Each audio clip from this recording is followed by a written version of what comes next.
Okay, so I was telling her her birth story. What did you just say? What did you just ask me? Why did I tell them what? Oh my freaking god. She said, why did you tell them you had herpes? I told them I had herpes. And this, I'm going backwards with her because I already explained the whole birthing story to her. But this is the beginning. So I get to the hospital, they have to induce me. And they're like, I was hoping for a C-section the whole time so I wouldn't ruin my coochie. And so they're like, no, you're giving natural birth. And I was like, no, I'm not. Sorry. And then they're like, no. Why can they tell you? I don't know. They don't let you pick, or they didn't let me pick. So I told them I had freaking herpes because somebody told me that if you have herpes that you can't give natural birth. So I told them I had herpes, and guess what they decided to do? Who the hell is this? Oh, that's horrifying. We're all gonna die. They came to me with some pills. They came in and checked my vagina to see that there were no herpes. And they're like, there's no herpes there. I'm like, I have herpes. And then they're like, well, there's no active sore there because they checked. And I was like, no, but I have herpes. You don't understand. My baby's going to get it. And they're like, okay, well, we're going to give you. They came to me with a cup of pills. They go, here, this will prevent a breakout. I could not get out of it.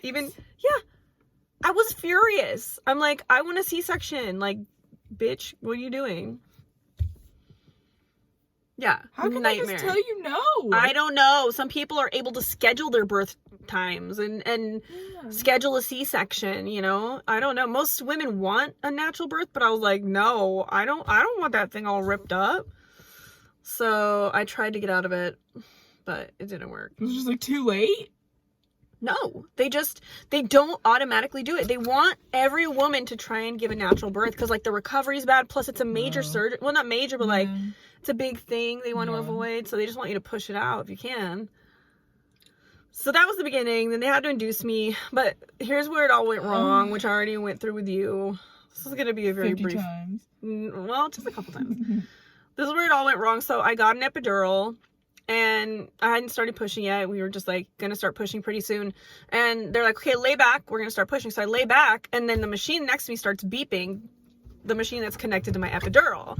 So I look at the machine, and it literally says, like, line out. And I like got the nurse's attention. I'm like, it literally said like epidural line slipped out or something like that. I forgot exactly what it was. And I got her attention. I told her, what's up with this, dude? It says the line slipped out. And she's like, no. They were like pushing buttons on the machine to make it shut up, but they didn't reinsert the epidural. She's like, let me look at your back. She looked at my back. She's like, nope, you're all taped up. Lay back down and start pushing. So I was like, okay. So we start pushing, and like, I'm like, I am in so much pain. I feel like I'm going to die. Like my body's going to snap in half. And they're just like, oh, okay. And I'm literally sitting there like, I literally told you, and you couldn't see with your own eyes. So instead, I laid there feeling all the pain. I think they tried pumping morphine into me, which like just made me kind of like leave my body, but didn't take away the pain. Like I felt everything, and it was like, it was a nightmare. It was crazy. It hurt so much. I literally was just like, I was telling her, I don't remember much of anything. I just remember pushing a few times, and then like we had an emergency where they couldn't find her heartbeat anymore. So then everyone, like, I remember there's a bunch of people around me, and they're like, boo, boo, boo. And then all of a sudden they all started running around like chickens with their heads cut off. And I was like, what's going on? They're like, turn on your side. And then they like wheeled in a gurney as if they were going to wheel me off to surgery. So I think they thought they were going to have to do a C-section because we couldn't hear her heartbeat. And so the heartbeat came back, and it was like, okay, so like, okay, continue pushing. So I continued pushing. I don't even remember her actually like coming out, but I do remember her floating across. Like they carried her that way.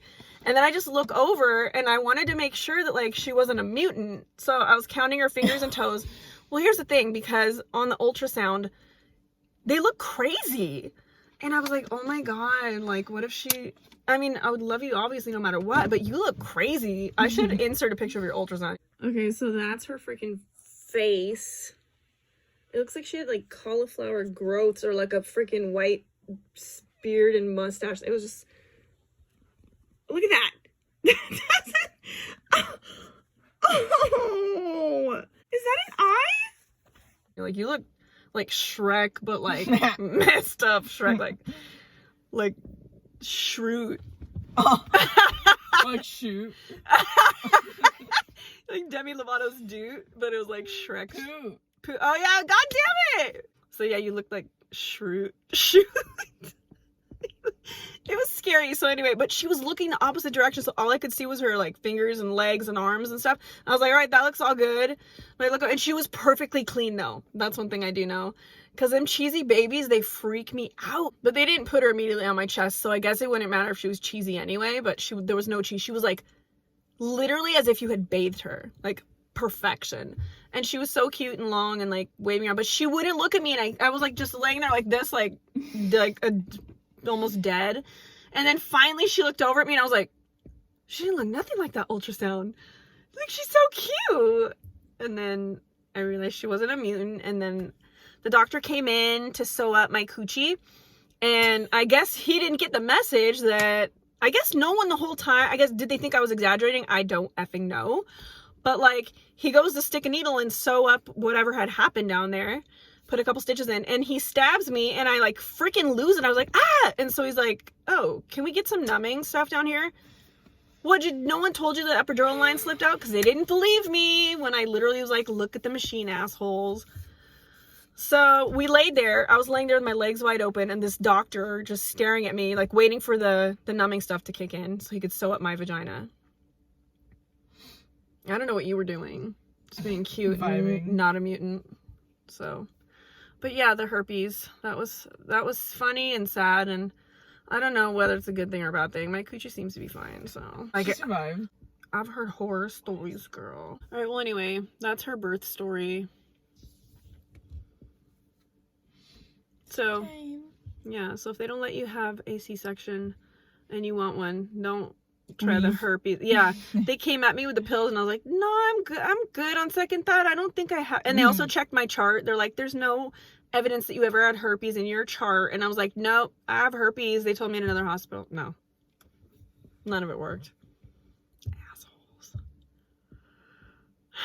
So anyway, hope you enjoyed this story time, guys. And now we have a beautiful non-mutant. Well, alright, well, I'll see you guys in the next one. Bye. You should show them your non-mutant face, though. Oh, God. I'm gonna scream. Alright, bye.